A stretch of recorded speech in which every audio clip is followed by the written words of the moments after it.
naman, i-revive natin tong Tarragon na to. Napabayaan. Tingnan mo, pangit niya. Kasi kasama niya kasi rito, parang natabunan kasi siya ng bisil eh.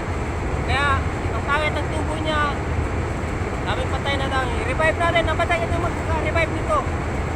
Kailangan mag-revive ng Tarragon. Ganito mga sitwasyon. Ang galing mo lang ito mga kalang sa ilalim eh. Alinisan mo lang yan. Ma-revive yan siya ulit. Yun.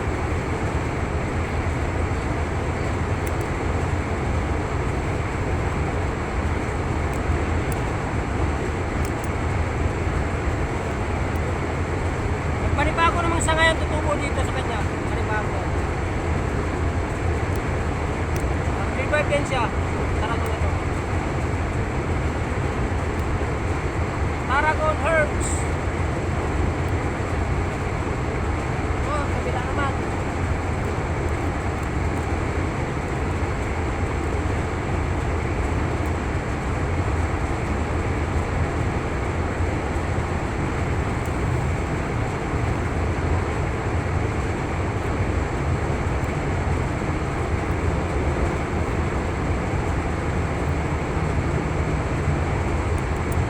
Yung bulaklak niya oh. Mabago din siya. Kasa Herbs, mabago. Thank you po. Good morning sa inyo lahat.